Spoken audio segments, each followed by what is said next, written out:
Bonjour à tous, les grands interviews POA sont de retour aujourd'hui avec Frédéric Lecroard, CEO de Carventura. Carventura, c'est un expert de la voiture d'occasion, comme on le verra, mais contrairement à nombre d'acteurs qui vous proposent un prix et puis ensuite débrouillez-vous, eux vous accompagnent. Il y a non seulement des garanties, il y a aussi la certitude d'un historique limpide, il y a aussi du coaching, on va tout de suite en parler. Et si on tenait sur POA justement à vous présenter Frédéric Lecroard, c'est qu'il nous a emballé justement sur ses capacités à dénicher un bon prix et à accompagner ses clients. Bonjour Frédéric. Bonjour Cédric. Merci d'être parmi nous aujourd'hui. Vous avez de la chance. Avant qu'on rentre dans le vif du sujet, on va inaugurer grâce à vous l'interview Bagnolard, une sorte de petit portrait chinois pour mieux vous découvrir et mieux faire connaissance avec vous, encore une fois, avant de rentrer dans le vif du sujet. Il faut répondre du tac au tac. D'accord. Hybride, électrique, hydrogène ou thermique? Hybride. Votre première voiture? Une Ford Fiesta. SUV ou berline? SUV. Votre nombre de points de permis? 4. on pourra tous en discuter. On se dit tout. Derrière l'écran, vous n'êtes pas seul. Votre marque préférée? Alors j'hésite. J'ai un petit coup de cœur pour Aston Martin. James Bond. Et alors justement, la question plus d'entrepreneur, Bill Gates ou Steve Jobs? Bill Gates. Voilà, ça y est, on en a fini, vous étiez le premier à inaugurer, mais c'est intéressant, ça en dit parfois très long sur ces 6 questions sur chaque personnalité. Pour entamer notre discussion du jour, en préparant l'émission, vous nous aviez confié que sur 5 millions de voitures d'occasion par an en France, 20% avaient un historique bizarroïde, pouvaient avoir un compteur trafiqué, bref, était tout à coup, franchement, n'inspirait pas du tout confiance. Ça fait quand même 600 000 voitures. 600 000 voitures, je le répète, enfin, c'est dingue. Alors ça, j'ai en fait en mémoire une enquête qui est aussi inquiétante. Je crois que c'était de la DGCCRF en 2015, qui annonçait que 47% des voitures d'occasion présentaient des anomalies. Donc c'est effectivement petite dingue. Ou grande alors, ouais. Petite ou grande, quand on dit grande, c'est jusqu'à de la fraude. Et effectivement, ouais, ça fait un peu froid dans le dos. Aujourd'hui, vous avez déjà plusieurs années. Est-ce que c'est justement tout à coup cette fraude, entre guillemets, qui vous a convaincu qu'il fallait aider et proposer un service permettant d'accompagner les futurs clients? Alors l'histoire, c'est pas tout à fait la fraude, c'était pas un combat Don Quichotte contre les moulins, non. L'histoire, c'est du vécu, comme vous tous, comme beaucoup de personnes, c'est du vécu. Quand vous essayez de vendre une voiture d'occasion via un site de petites annonces ou d'en acheter une, vous voyez que c'est assez cauchemardesque et on se rend compte de la difficulté, on vit dangereusement. Voilà. À la fois quand on veut acheter, on ne sait pas ce qu'on achète, on trouve quand même de drôles de choses sur les sites de petites annonces, vous avez dû le voir, il y a des particuliers qui ont quand même 6 voitures. Bon, je ne connais pas beaucoup de particuliers qui vendent 6 voitures sur le Bon Coin. Donc il y a toutes des choses bizarres, donc à la fois on n'est pas rassuré sur la personne qui nous vend la voiture, son profil, c'est qui, pourquoi il vend autant de voitures en particulier, d'où elles sortent, on est aussi inquiet sur la voiture. Alors des fois on se fait aider de son oncle, là on a toujours un oncle René qui s'y connaît en voiture d'occasion, ou son père ou sa famille à qui on demande de venir pour essayer la voiture, pour lever un peu nos doutes. Mais la réalité c'est qu'on prend beaucoup de risques et malheureusement on parle de grosses sommes. Dès qu'on parle d'un achat d'une voiture, même d'occasion, c'est souvent la deuxième dépense des ménages. On parle de plusieurs milliers d'euros. Donc quand vous avez économisé pendant un certain temps pour vous acheter une voiture et que vous vivez aussi dangereusement, c'est pas ça. Oui, que ça vire au fiasco, c'est horrible. C'est ça. Ouais. Et donc souvent on dit, mais d'où vous est venue l'idée, le concept absolument génial? C'est vrai que le concept est génial, mais l'idée, elle vient du vécu. Tout simplement des expériences du quotidien, quoi. Et vous nous confiez aussi que vous avez une connaissance intime des réseaux de distribution, des revendeurs, et que vous constatiez parfois des différences importantes de prix entre mêmes modèles d'occasion. On a du mal à y croire. C'est-à-dire que, en fait, la cote Argus est fiable sans trop l'être.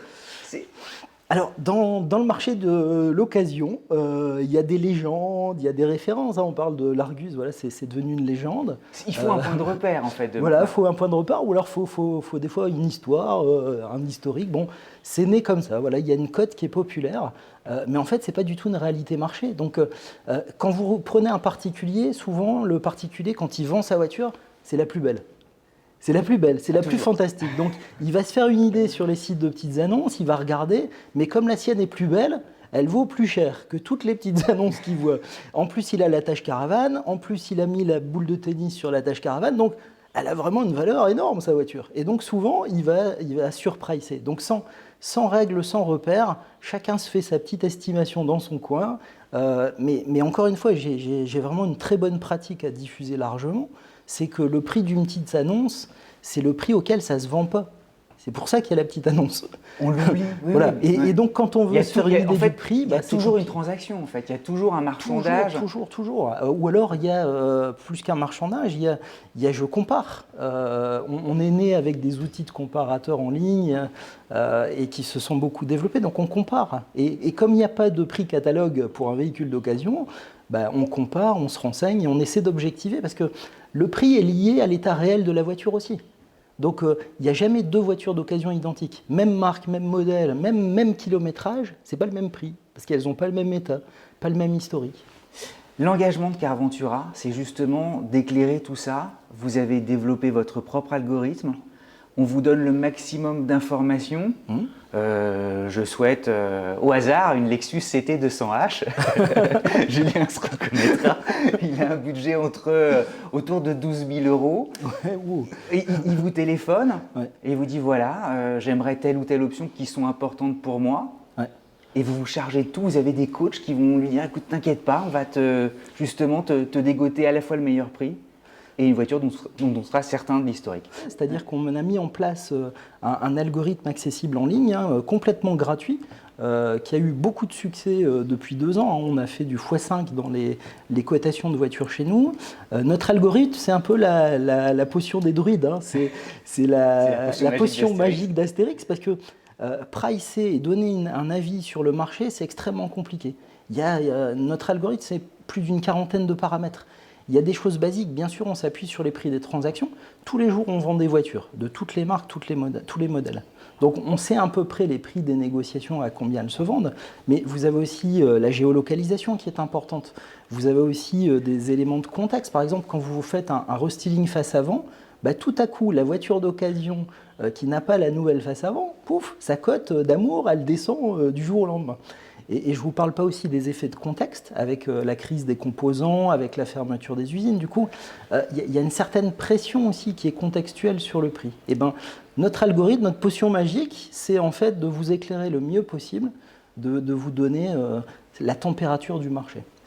On se dit, mais si on fait appel à vous, et ce service qui est évidemment très important, est-ce que je vais m'y retrouver financièrement ou pas? Est-ce que... Alors, c'est le principe même de Carventura. Si vous voulez, le modèle économique de Carventura, c'est très simple. C'est que acheteurs et vendeurs fassent des bonnes affaires et qu'ils fassent des négociations entre gens honnêtes. C'est le principe même de Carventura. Et ce que vous me disiez, c'est qu'en fait, même en prenant vous votre marge, qui est normal, vous êtes une société, il faut vivre avec ça, de toute façon, on vendra mieux notre voiture ou on achètera mieux. Et on fera une affaire. Exactement. Parce on a tout intérêt à passer chez vous, quoi. Je vous fais pas dire. En fait, c'est vrai qu'on est une entreprise technologique très digitale, donc on a utilisé le meilleur de la technologie pour baisser nos coûts. Donc on a dématérialisé tout un tas de services. Par contre, on a gardé le côté humain. Et ce côté humain, c'est ce rôle de coach pour accompagner les particuliers à faire des bonnes affaires. Voilà. Et on veille à ça. Et la réalité que témoignent nos clients et nos prix, c'est qu'en général, on est 20 à 30% moins cher sur des véhicules d'occasion que n'importe quel professionnel un peu plus traditionnel. 20 à 30%? Ouais. Donc ça, c'est l'objectif. Vous comparez des marques, modèles, prix, kilométrage, et vous allez voir effectivement des gros écarts de prix. Et puis vous le disiez, il y a vraiment des personnes qui peuvent accompagner justement le vendeur ou l'acheteur qui sont là, qu'on peut joindre au téléphone. Ouais. Alors ça, c'est... Mais c'est formidable aussi, parce qu'on se sent rassuré, on se dit que on est entre de bonnes mains. C'est presque paradoxal parce que je vous disais carventura.com, c'est un marketplace, une plateforme, donc il y a tout l'environnement digital, dématérialisé, tout un tas de process. Mais chez nous, c'est vraiment, notre ADN, c'est le côté humain. Donc on est persuadé, et d'ailleurs c'est une réalité, on ne vend pas des voitures derrière un écran. On vend des voitures avec notre accompagnement, le coaching. Et donc ce côté humain, il est omniprésent. Ça fait vraiment partie de l'ADN de Carventura. On n'a pas eu non plus le loisir de créer une société un peu étrange avec des process sur le web et un gros plateau call center. Non, non, ce n'est pas notre culture. Notre culture, c'est du sur-mesure, de l'accompagnement, de ce coaching de tous les clients qui veulent acheter ou vendre une voiture. Autre point, les voitures sont garanties. Vous pouvez les livrer. Je suis chez moi dans mon canapé et quelques jours plus tard, la voiture peut être là. Alors, les garanties, c'est aussi incroyable. Mais il faut expliquer quand même, elles sont garanties. Parce que là encore, il ne faut pas se méprendre. Toutes les voitures vendues sur carventura.com sont toutes inspectées. C'est pour ça qu'on peut les garantir. Imaginez que je vende des voitures les yeux fermés sans être au regardant. Vous croyez que je vais les garantir? Certainement Impossible. Pas. Impossible. Aucun garantisseur ne nous suivrait. Donc en fait, tout ça, c'est le résultat de notre travail sérieux pour aller faire le tri dans les mauvaises petites annonces, dans les choses frauduleuses. Donc le tri, ça veut dire 100% des voitures qu'on vend sont inspectées. Il y a un vrai essai routier, il y a un diagnostic. Vous avez une équipe d'experts. Et du coup, on peut garantir. Oui. Importante. Qui quadrille l'ensemble du territoire? Oui, alors ça fait partie aussi de nos sujets de développement, mais très tôt dans l'histoire de Carventura, on a travaillé en partenariat avec une autre start-up, Mon Spécialiste Automobile, qui a environ 1400 spécialistes répartis dans toute la France. Pour être spécialiste chez eux, il faut avoir au minimum 2 ans d'expérience en mécanique lourde en atelier. Donc il faut savoir de quoi on parle. Ouais, c'est rassurant. Il faut connaître profondément la voiture. Il faut vraiment être un vrai spécialiste de la voiture. Il faut avoir mis les mains dans le cambouis. Frédéric, vous me dites qu'il y avait des grosses disparités en plus entre points de vente, entre garagistes et tout. Donc du coup, ça c'est vraiment la première sécurité, c'est de dire on ne vend pas des produits qu'on ne connaît pas, on vend des produits qu'on a tous diagnostiqués, essayés, et puis on a décidé de les mettre en vente parce que ce sont de bonnes voitures. Il y a un autre point aussi qui est important. Vous occupez donc d'aiguiller des futurs acheteurs, mais vous intervenez aussi sur les vendeurs. Oui. C'est le processus inverse alors? Vous faites du Stéphane Plaza, vous faites du staging pour qu'ils vendent mieux? Comment ça se passe? Alors ça souvent on en sourit parce que bon, c'est totalement faux, hein, mais on me présente parfois comme le cousin germain de Stéphane Plaza. Bon, c'est lui amusant. il a fait carrière dans l'immobilier, moi je travaille dans l'automobile. Voilà. Lui il a double vasque, moi j'ai boîte automatique. Voilà, c'est ça mon kiff. Mais du coup c'est vrai que notre travail c'est ça, c'est de dire 70% de nos clients veulent changer de voiture. Ils ne veulent pas ou acheter ou vendre, 70% ils font les deux. Et en fait, quand je veux acheter une voiture, il me faut de l'apport, il faut que je vende d'abord l'ancienne voiture. Et c'est là aussi notre travail de coaching. Et l'analogie avec Stéphane Plaza, c'est que vous avez des voitures qui se vendent en l'état sans aucun problème. Et à l'inverse, vous avez des voitures en l'état, elles ne vont pas tranquilliser l'acheteur. Je vous prends un exemple. Vous avez une belle berline allemande, haut de gamme, je ne donne pas de marque et de modèle, mais vous avez... Voilà. Il y a 3 grands Allemands, on imagine. Voilà. Donc c'est vrai que quand vous avez une voiture d'un certain standing, que vous avez le volant craquelé et le soufflet du levier de vitesse déchiré, ça ne rassure pas ni sur la voiture, ni sur le sérieux de son ancien propriétaire. Et donc ça, c'est rédhibitoire. Et donc il y a des petites choses comme ça, alors en car staging, où on dit, ça, ok, on peut vendre en l'état, par contre ça passera pas. Avec la clientèle qu'on a et compte tenu du véhicule, ça passera pas. Et donc, il vaut mieux insister sur des dépenses un peu chouettes, visibles, je veux dire, tout à coup de remise presque en état des cuirs, et des trucs qui font vieillot, quoi.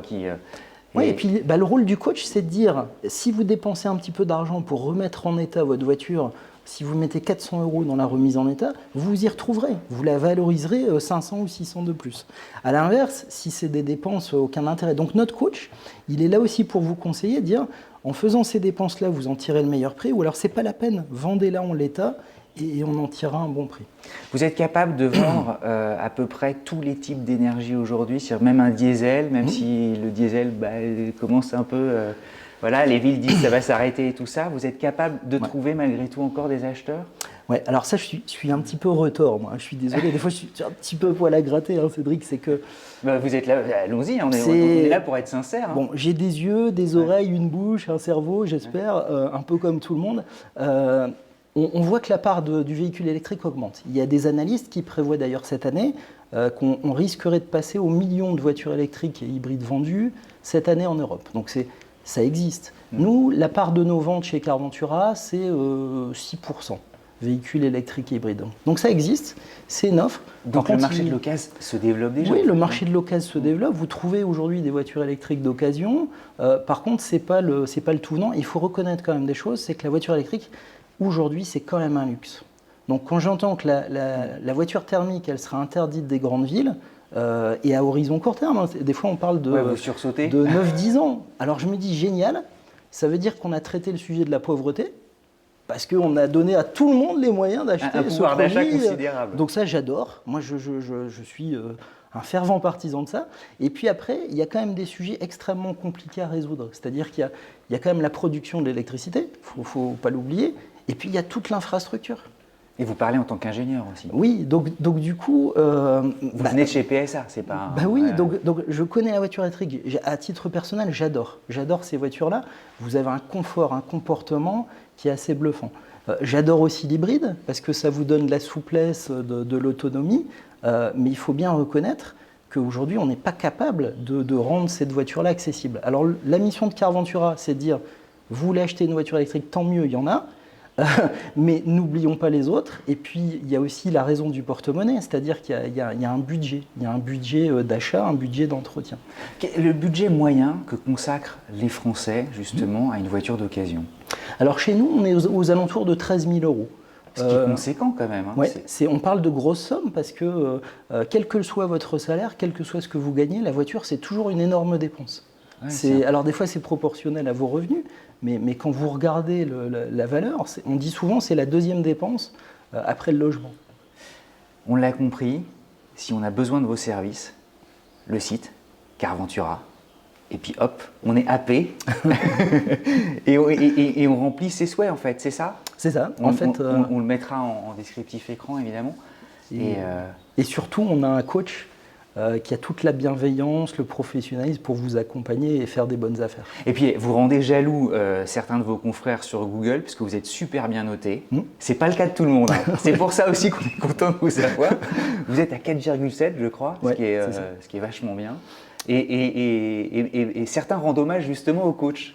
Ouais, alors, c'est ce qu'il faut faire. En fait, il faut, quand on voit cette satisfaction client, il faut féliciter les coachs qui font un travail formidable. Et souvent, vous voyez d'ailleurs dans les avis, ils sont cités. Oui, on est quand même une des seules entreprises où on cite les collaborateurs de l'entreprise. On cite les carventuriers. On dit merci Johanna, merci Kevin, merci Julien. C'est assez exceptionnel hein, de remercier les gens qui vous ont accompagné. Et c'est là où on se dit qu'on est vraiment dans l'ADN Carventura, ce côté humain. Ouais, et puis l'aventure. Et puis Carventura, c'est un peu la Californie. Oui, alors vous êtes connaisseur, c'est vrai que ce que vous nous dites. Vous êtes connaisseur en Ventura. On a bien bossé quand même. Ouais, c'est ça, non mais tout le monde ne connaît pas. Effectivement, Ventura, j'allais dire une petite ville, non, c'est déjà une grande ville en Californie. Hein. Et pour nous, à l'origine, quand on a créé Carventura, il y avait ça derrière. C'était les voyages, les grands espaces, l'aventure. Et en fait, quand on a créé Carventura, on s'est dit, c'est pour les aventuriers du quotidien. C'est ceux qui doivent acheter une voiture et c'est une vraie aventure. Et nous, on fait en sorte que ce ne soit pas une galère. Donc, Carventura, c'était vivez des belles aventures avec nous. On est là pour vous accompagner, vous aider et vous apporter notre savoir-faire. Oui, surtout que l'achat de voitures d'occasion ne soit plus un souci. Quoi. Ouais. Merci beaucoup, Frédéric. Je me tourne vers Julien, dont on a parlé de la Lexus CT200H. Parfois, il y a une petite question. Est-ce que tu en as une, Julien? Non, je ne sais pas si j'ai une question, mais on a parlé ou pas du prix du package? En gros, si je veux acheter la voiture, imaginons, elle est affichée 12 000 € sur votre site. Ouais. C'est 12 000 € tout compris. Il faut qu'on ajoute quelque chose? Comment ça? Non, alors ça, c'est un très bon point. C'est la transparence. Le prix affiché, c'est le prix payé. Il n'y a pas de frais de dossier, de frais de mise à la route, de forfait, de je ne sais quoi. Non, non. Notre transparence, c'est ça. On a travaillé pour optimiser nos prix et nos coûts. Et le prix affiché, c'est le prix payé. Voilà, il n'y a pas de surprise. Bon. Bah, ce sera le mot de la fin. Merci beaucoup Frédéric. Merci. Et puis on suivra l'aventure. Hein. Vous reviendrez pour nous parler de tout ça d'ici, je ne sais pas, 1 an, 2 ans. On vous suivra en tout cas. Avec plaisir. Voilà, merci à tous de votre fidélité. Et puis merci aussi effectivement à The Good Boost Company qui nous accueille ici dans ces studios. On vous embrasse, à très vite.